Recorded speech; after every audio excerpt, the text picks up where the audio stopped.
It's a very complicated business. There's one strategy: wheels up. If the wheels are on the air, we're making money. If the wheels are on the floor, we're losing money. Do whatever you need to do to have the wheels in the air more percentage. Well, Daniel, I'm super excited to have you join me for this episode of Coffee with Closers. Oftentimes I'm speaking mostly with entrepreneurs that are building their own companies, but it's very rarely that I get to speak to a man who has influence on hundreds, if not thousands, of business leaders. And you've been part of a great organization, and obviously Growth Institute being where you are the CEO today, but you also are part of so many other organizations. So could you give our audience a little bit of journey as an entrepreneur and how you got to where you are and running this Growth Institute as the CEO today? So I started very early. I'm originally from Mexico. Between high school and college, I had a job. I got an internship in London and went to London and kind of opened my eyes. A kid from Mexico that just grew up locally, be able to go to London and live in Europe for a year just kind of opened my eyes a lot. So I came back to college to Mexico and I said, I need to do something. I need to work. So most of my college, I was working for a brokerage house and I started in the trading floor, trading stocks. And then I became a stock advisor. I was in college and I was already managing $20-30 million of investment money and investing it in a day-to-day basis. And investing stocks in Mexico, the US, bonds, calls and puts, and all the other things. So I started really understanding how the world moved financially very early since I was in college. And when I finished college, I got a job in Hong Kong. This was 1997. I don't know if you remember. Hong Kong was leased to the UK, to England, and it was going to go back to China in summer of 1997. Mm-hmm. So the Mexican government was looking for a position to be there a year before and a year after. There was a lot of events and a lot of things around that. So they want a special position for someone to help with the extra work. Mm-hmm. So they hired me as a financial attaché and lived in Hong Kong for a couple of years. And when I went, I was trading stocks already back in Mexico and in the US. And I go to Hong Kong and I was like, I still want to trade stocks. Mm-hmm. And there was no trading of stocks online in Mexico. This was 1997. Mm-hmm. The US just had E-Trade and all these new platforms. So I opened an account in the US and I started trading through the internet. And that was a game changer because I was in Hong Kong and I was trading stocks in the US and in Mexico through one of these online platforms. So I worked in Hong Kong for a couple of years. And then one day I said, I want to be an entrepreneur again. I had a couple of companies when I was a kid. A disaster. I was not disciplined. But I said, okay, I need to go back to my country to be an entrepreneur. So went back to Mexico and opened the first fintech in Mexico. Just to give you an idea, when I opened my company in 1998, 99, there was not even one venture capital fund in the country. That's it. There was one private equity in the whole country. There was no venture capital. So there was no venture capital to go and raise money. I had to raise money with friends and family. And I built the biggest or the only financial institution online. I was the first one to put stock quotes and do stock trading on the Mexican market in 1999. And I had a competitor, a really big competitor in Argentina that raised $8 million. And then he was going to do a bigger raise, like a 50 million. And he went to JP Morgan to New York and said, I want to raise 50 million. And JP Morgan said, we'll give you the money, but if you're in Latin America, if you don't have Mexico and Brazil, you're no one. At that moment, he had Argentina, Chile, and Venezuela. And they're good countries, but they're very small compared to Mexico and Brazil. Mexico and Brazil, just to give you an idea, Mexican oil company Pemex was bigger in revenue than Uruguay, Argentina, and Chile together. Wow. So the size of Mexico and Brazil are really big compared to the rest of Latin America. JP Morgan said, open office or buy the biggest competitor in each of the markets, and I'll give you the money. He called me and said, Daniel, I know you and I are competitors. I'm going to raise $50 million. I'm going to go into Mexico on Monday. Do you want me to go against you or you want to be on my side? And I'm like, what's the price? I have raised $200,000 and now I have a competitor with 50 million. So I told him, what's the price? And he said, fly to Argentina and we'll decide. I flew overnight. The next day by breakfast, we had already made an agreement.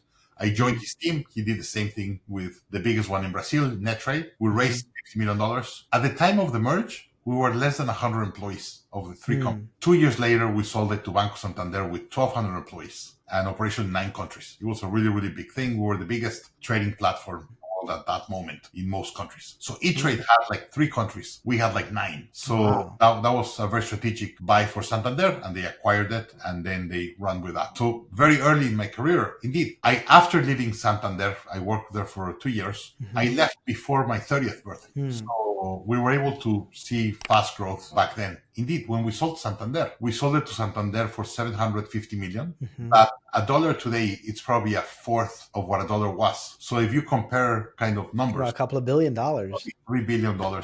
Wow. So we got very, very lucky that we were able to scale a company very fast, very young. Mm-hmm. And that gave us some knowledge and seat us on the table of really big companies and understanding how to do big business. After that, when I sold the company, I took a year off just to travel. Like I was burned out. So one day I got to my house and I said, I'm out. I have money in the bank. I have no kids. I got just married. So I told my wife, let's go on the trip. We did like a round the world trip for 16 months or so, 15 months. Then I did an MBA in Babson. I had hired a lot of MBAs in my company, and they had all this jargon that I felt very uncomfortable, that they knew things that I didn't know. And they did PowerPoints with numbers. I was not aware of how to do those kind of things. So I said, I want to do an MBA just to be able to make sure that I know how to do that. And after that, build a company in the US. I moved to Austin 20 years ago and built a mortgage bank to just lend money to undocumented Hispanics. We got a line of credit with Goldman Sachs for $500 million for a friend of mine in California, and he gave me the license for Texas. And we started growing really fast, 4 offices, 120 team members, debt, investment, everything. And then the subprime mortgage went under, and I was the subprime of the subprime. I went under very, very fast, and it was very painful. I fired everyone a week and lost a lot of money. It was a very, very low moment in my life. And interestingly, after that, I was depressed. I was in a bad situation. I probably stayed depressed 6 or 8 months. It was bad for me. And I got several phone calls, and that's when you really know who's your friends, right? You the people that call you and really help you bring back when you have nothing are the people that really care. And one of the phone calls was Vern Harnish. Vern was my mentor. He had coached me in the past. I had gone through a program he did in MIT called Birthing of Giants. And he called me and said, hey, what are you going to do next? And I was like, I have no idea. And I had told him before that I've lost all my assets and I was over $1 million in debt. So he said, hey, why don't you coach scaling up? And I was like, no, I need to get a job just to pay for my I had no money. I really need stability. And he said, how are you going to pay the $1 million back? And I was like, I have no idea. But I'm not worried about that. I'm worried about just putting food on the table. And he said, why don't you coach on the weekends? And every dollar you make from coaching, you put it towards paying the debt. I said, that sounds like a plan. And I started coaching. And 6 months into it, I was making way more money on the weekends than on the week. So I resigned my job and become a coach. And I've been coaching CEOs for the last 15 years. Companies, some really big, 25,000 employees, $1 billion, $1.5 billion of revenue. But my average company probably does 50, 100 million in revenue. And I coach a CEO on taking better decisions and really going through the valleys of death and the dynamics of scaling companies. And that's what I do. And then my big issue is I was helping the CEO, but the rest of the team was not growing fast enough. So we couldn't implement all the great decisions or execute them because the team below didn't have the capabilities to do that. So we said, okay, we need to work not just with the CEO, we need to work with the whole management team. And that's why we built Growth Institute. Vern and I got together around 11 years ago and said, we need to figure out a better way. We could work with the CEOs. As an example, we had a summit in Harvard. We have a new partnership with Harvard, and we had a CEO summit with our clients in Harvard last weekend. It's just the CEO. Everyone else cannot go through the same process. So we built a platform inside Growth Institute to really take the whole management team to the same technology tools mindset so they're really able to scale so they could scale the company. I think that now it gives me more context about why the Growth Institute is really focused on the entire organization as opposed to just the leadership, because most, coaching in business is just fixated on that one person, but the visionary has all the ideas, but the execution is where it fails. And if you don't support the people that are supposed to go do the job, you're not really going to get the vision fulfilled. So, and an idea is nothing if you cannot execute it. And if you don't have a team that knows how to run KPIs and put priorities, they cannot execute and get it done. That's certainly true. And we certainly want to get into the lessons you're learning by having worked with a lot of leaders over these last 11 plus years, maybe even a lot longer. So you had 2 businesses, right? Early in the .com boom, you built this tech company, right? When the trading online was even just in the early phases. Now, today, everybody, Robinhood made it sexy, right? To be able to do trade from anywhere. But that was not even the case. And you were actually in countries like, Brazil and in Mexico, which is not even kind of the countries that you would think of being the forefront of technology and innovation, right? So you're doing a lot of new things there. But that company succeeded. But then after that initial success and had a very successful exit, here you have a service business you try to build backed by Goldman Sachs and had all the right recipe of prior success history, but that couldn't succeed because the market condition didn't let you. So what were some of the lessons that you would say those 2 success and failure has taught you?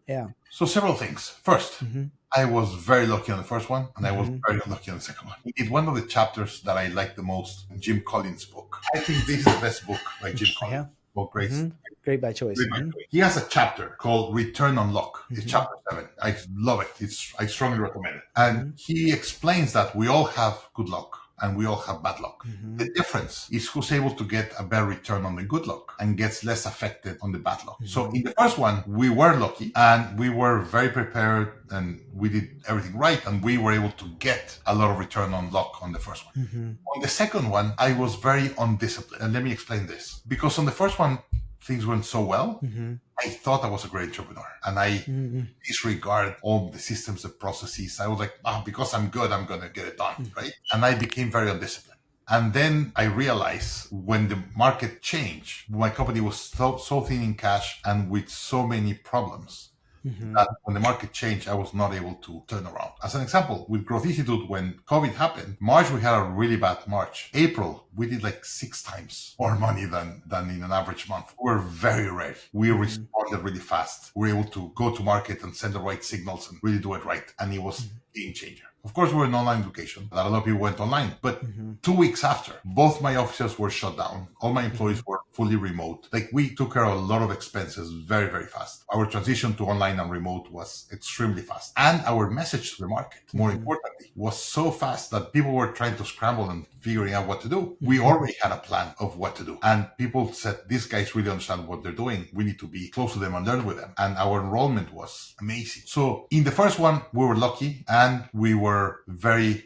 trying to partner with the best people and trying to do the great thing. In the second one, I was lazy, I was undisciplined, I had bad luck and I got destroyed. So today, one of the most things that I do, and this comes from Vern again, Vern said, when I told him, hey, I cannot coach, I don't trust myself as an entrepreneur. How do you want me to coach another CEO? And he said, that's precisely why. Because you went through something so painful, you have to make sure it does happen again to any other entrepreneur. And that's why we started coaching. And that's why we built Growth Institute. So I think on the second one, I had bad luck, but I was so unprepared that it just killed me. Very undisciplined entrepreneur. And I'm learned from that. And that's what I teach. And that's what I help my clients. Indeed, I have a client that does around 50 million revenue. And he says all the time, he said, you're the most pessimistic entrepreneur I ever know. And I was like, but that's my job because you're so positive and always seeing the good parts. My job is to help you prepare for when things are bad or allowing you to see what you're not seeing. Yeah. So that is my job. Yeah, someone has to challenge, right? Like if you're always optimistic, right, and overly optimistic, sometimes you make some really dumb decisions that can lead you astray. I have a client, to give you an example, I have a client that does around 8.5, 9 million in revenue, small company, but they have 6 or 7 employees. The owner nets 3 million every year. And the guy told me, said, I hire you so you don't allow me to make dumb things.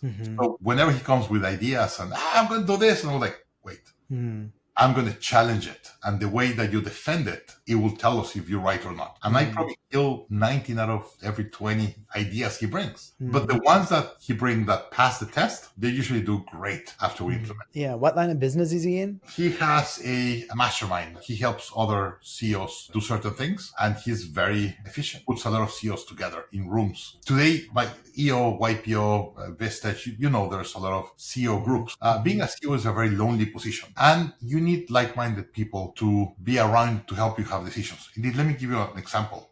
I've been a member of EO for 23 years. I've been a member of YPO for around 6 or 7. And I've been in EO probably 4 or 5 months. And this is the story that happened. It changed my life forever. But most importantly, I said, I'm never going to leave this organization just because of this.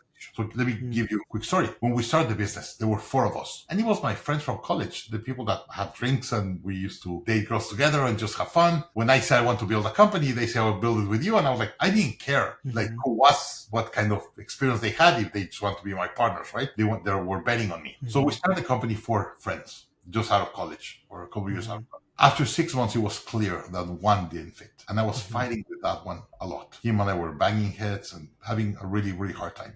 So I joined EO, they assigned me my forum, and I started going to my forum, and every time I used to go, I used to complain about my partner. And like the 4 or 5 forum, one of the members looks at me and said, Daniel, I'm tired that you come back and continue complaining and you haven't done anything. And I was like, what do you want me to do? He's a partner, he has the rights and all that. And the guy said, no, you have 2 positions in your company. You have a position of a partner like him, a stockholder, but you're also the CEO. And the CEO's role is to have the best executives for the position. If he's not the best executive, you have to fire him. Like, but he's a co-founder. How can I fire my co-founder? And he said, you could not fire him on the stock. He could own the stock. But that doesn't mean he has to work in the company. Mm-hmm. And I was like, no, no, no, no, I can't do that. And him and the rest of my forum, they pushed on me and we had a long conversation. It took like 3 or 4 hours around that decision. And by the time I left the forum, I was like, I'm going to fire the guy. Next day in the morning, I said, hey, I want to invite you to lunch. You and I need to talk. He said, fine. Went to lunch. And at lunchtime, I said, you're out. I was like, you can't do that. And I was like, yes, I can. You put me as CEO. You voted that I be the CEO. I'm doing my job as the CEO. You know you're too expensive for the position. And you know you were terrible for the position. You're out.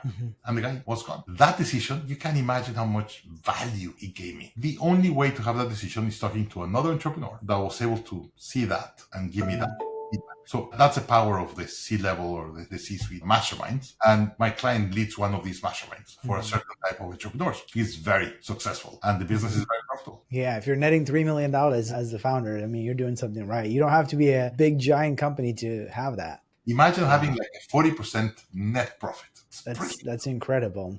It's certainly a unique business model for sure. So obviously you've been at this function as the CEO at the Growth Institute. You started as coaching them. You've had successful exits of your own and obviously some failures as well. So what are some common mistakes that you're seeing entrepreneurs making when it comes to rapid growth, especially from having been on the other side coaching these guys? So several things. Let me get some ideas. So the first one is they are mad. They don't understand why their team is not on the same page. Like, how can they don't get it? I hear it all the time. And my team is not behind the idea and all that. And I was like, you want them to be on the same page? And they said, yes. I said, okay, show me the page. And I said, what do you mean? Show me your strategy. Give me a document with your strategy that is perfectly clear and simple to understand.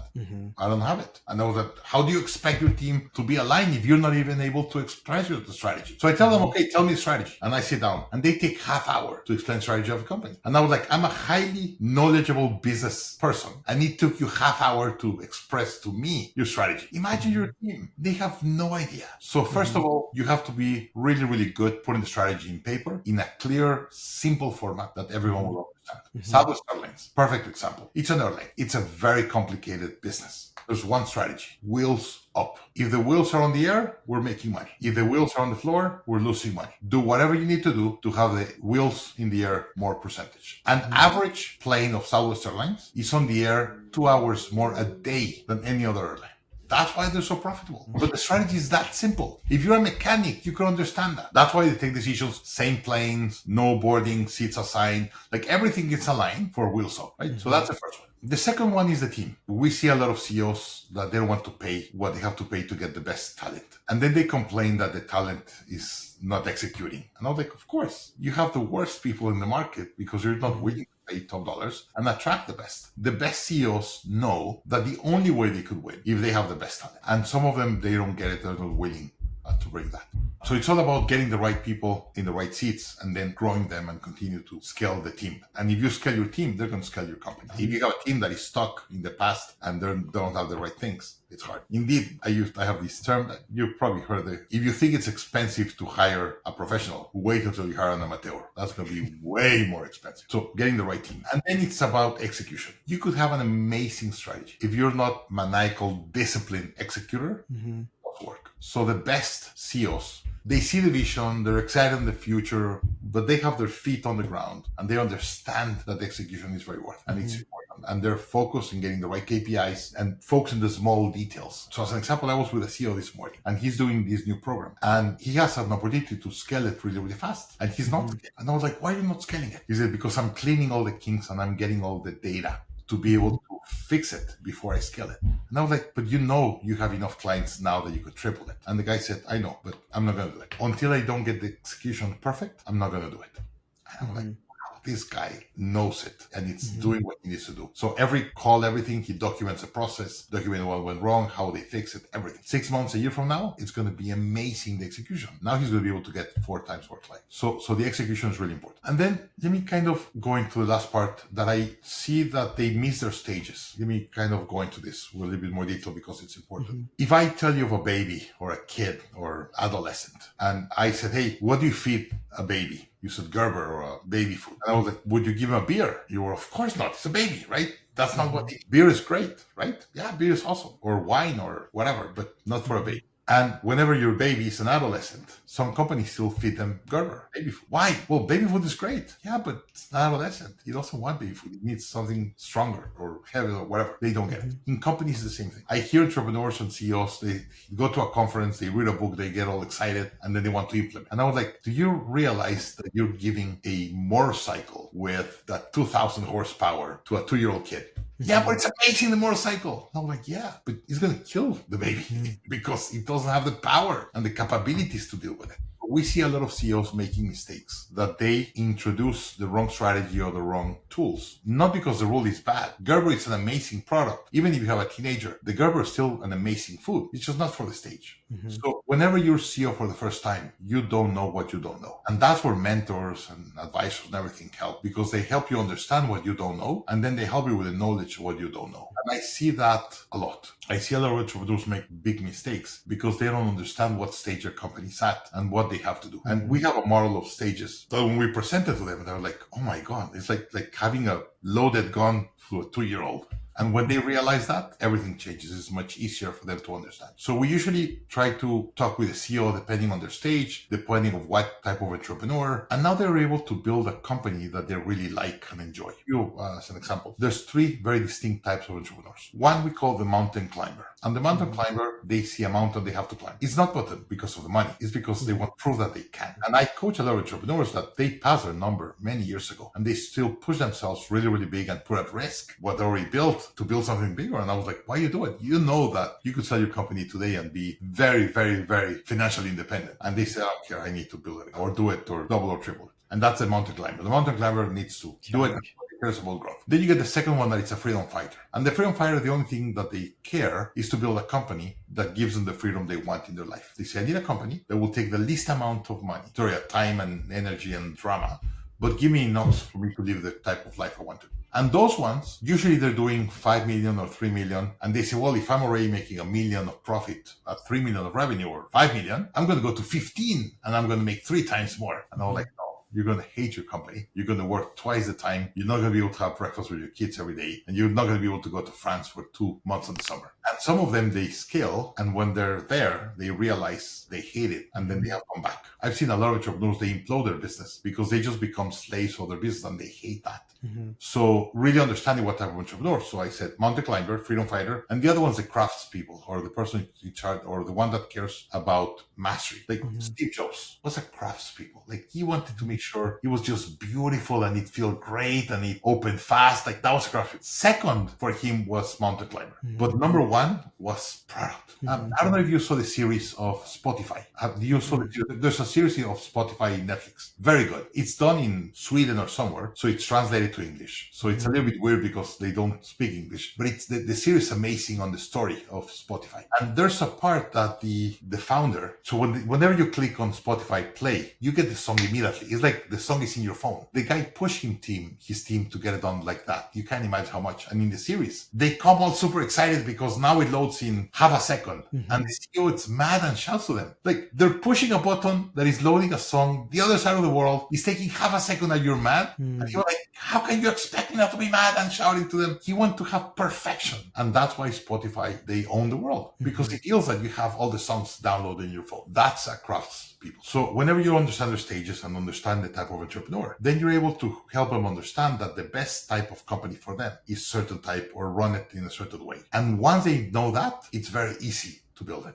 But we see a lot of entrepreneurs, they make a lot of mistakes, that they're probably a freedom fighter and they do a scale up and they hate their life. They're depressed. They have too much stress, too much drama, too much risk. So we usually understand the psychology behind the company and able to help them understand that. And it's a game changer. I'm blown away to see their eyes when they really understand who they are as an entrepreneur, what stage they're at and what they have to do. It's so clear. And then the buy-in and the execution is usually much clearer and faster. So I sorry it was a little bit long, but No, that's a very good explanation. So I have a couple of follow-up questions, right? So you mentioned about the strategy, like getting the strategy, kind of like the Southwest Airlines, wheels up, that's the strategy. But the common challenge that we have is, and also, you mentioned the people, some of them are like a baby and they're not capable of actually handling the complexity of the business and they may not understand it, and you don't have the strategy on paper, so they're not on the same page, all of those things, right? So how elaborate the strategy need to be as the business grows and at different stages of the business, you probably probably need to have much complicated. And I know Growth Institute has the one-page strategy template that you make available for people, but how complicated the strategy has to be in order for the business to be on that same page? I think the strategy has to have three things minimum, and then you have to ask one question. So let me go through the three things that I put in strategy. First, the why. You have to have very, very clear the why of the company. Everything has a purpose, and you have to have a purpose behind why you're building the company and why you're doing the way you're doing it. That's very, very important. If you don't have the purpose, nothing else flows. Then the purpose has to be aligned with what you're good at or your unique ability. If you're not going to have any advantage, competitive advantage in the market, you won't be able to do a scale, right? I said, hey, you want to go to a North Star, really big goal, and then you want to get there running. You need a rocket and some rocket fuel. If you don't have a competitive advantage, you don't get there.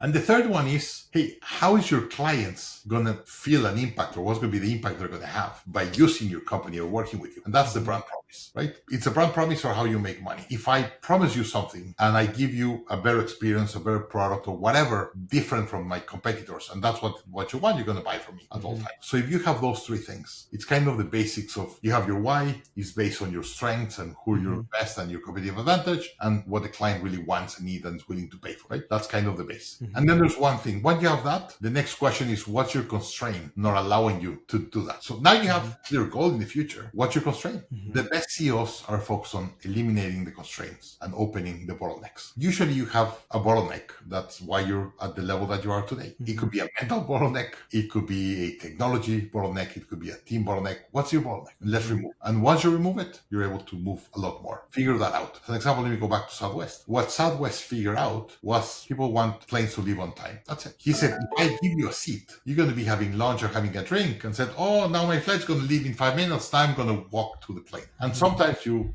have more time, something happens and you get late and the plane is delayed. Southwest said, I'm not going to give seats. So people are fighting in the door to run to the room. And people said, such a bad customer support or customer experience that you don't give me a seat, you make me fight for the seat. And you know what Southwest says? Yes, that's exactly what I want. Because you're going to be fighting on the door and everyone's going to be standing on the door, the plane's going to be on time. And you're going to be happier because the plane's on time. They just have one type of plane. Why? You need pilots training just one thing. If a pilot fails, any other plane could fly any other plane. All the maintenance crew just train and certified in one plane. All the pieces, wheels, everything, you have it in every airport because if something breaks, you have all the maintenance tools that you need. It's just one type of plane. If you have 10 types of plane, if something breaks, you need to have in your warehouse tools for every plane, for every type of plane that you have. So once you understand what's your why and your advantage and everything, your job is to remove constraints and just start removing constraints and constraints and constraints. And the more constraints that you remove, the more volume your company is going to be able to serve and the more you're going to be able to scale your company. So kind of like what you said, certain questions you can ask. You said, what constraints you have. Are there specific questions that you would give leaders on identifying the constraints if it's not super obvious to them? Because obviously you mentioned strategy being one, and the personal in the seat is another problem, right? And then the other thing was just the execution being flawless and being able to execute with the proper KPI being the metrics to monitor. If you have a lot of things in place, but you still feel like you're just stuck and you're not able to get past, you're kind of like those different stages that you explained about the company. And what kind of questions can the leader be asking to see where is the constraint that is holding me back? Usually when we help execute a company, and this comes from scaling up, there's three disciplines of the right execution. And let me explain these disciplines and why they're important. First, you have to have priorities. If everything is a priority, nothing's a priority. So you have to, in the strategy, think in strategy session, what are your constraints and have a conversational discussion and then be able to put them as priorities. Then you have to be able to measure them and you need to have KPIs to have clarity of what you do and the expectations and then a rhythm of meetings to review that. So the way you do it is you say, hey, I think my constraint is this. And then we say, okay, let's start measuring it and realize that. And we start running in the week or the quarter or the month and start measuring. And sometimes we realize it's a constraint and the data help us understand why it's a constraint. And sometimes we realize it's not a constraint. And the way we do it is every 3 months, we get teams for a day or 2 days out of their company to think. And people said, I want you to help me be more productive. You're going to take 2 days out of my quarter to think? And I was like, yeah. But those 2 days of thinking is going to remove half of the other things that you do during the quarter that are not important. So we usually get the teams out for 1 or 2 days every quarter to think and have very, very clear priorities, KPIs. Everything is planned perfectly. When they're executing, they say like, wow, I was doing before a lot of things that I don't need to do now because now I know what's important and what's not important. And then what is important, you have your KPIs and your assumptions, and you said, I think my conversion is going to be this, my cost per leads are going to be this, my cost of coach is going to be like whatever is your assumptions, and you start testing your assumptions. And the data is going to come back, and based on the data, you're going to be able to take decisions. I don't know if you know, there's a model called the OODA loop invented in the Second World War. The OODA loop said you have to think, then after you think, you're going to plan. After you plan, you're going to execute, and then you're going to learn.